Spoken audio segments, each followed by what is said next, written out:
अस्सलाम वालेकुम नाज़रीन, मेरा नाम जवान है। आज अलीपुर में बहुत तेज़ बारिश हुई है। आज मैं आपको बारिश दिखाता हूँ।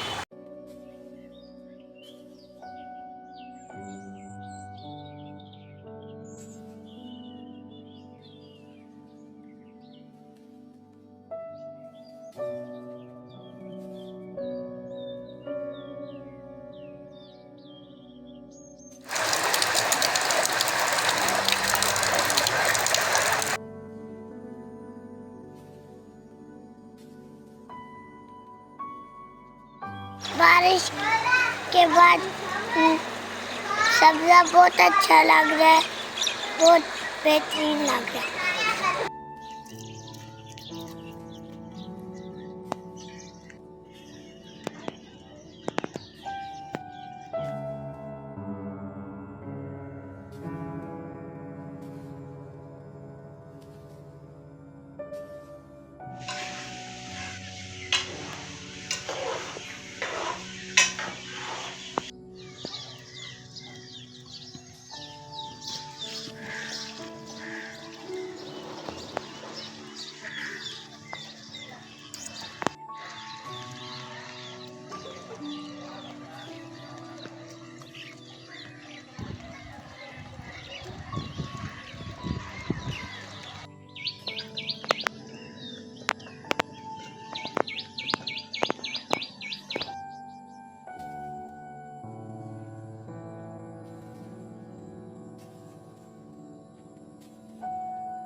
अभी बारिश लगी हुई है, हम असर की नमाज के लिए जा रहे हैं। अस्सलाम वालेकुम नाज़रीन, अभी हमने नमाज पढ़ी है। अभी बाजार से कुछ सामान लाने जा रहे हैं।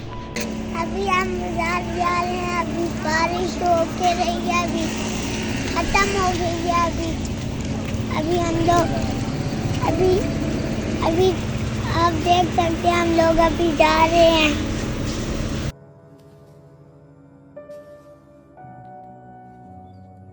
हम दुकान से वापस आ गए हैं और सामान भी लेके आ गए हैं। अब हम घर जा रहे हैं। चैनल को सब्सक्राइब कर देना। अल्लाह हाफ़िज़।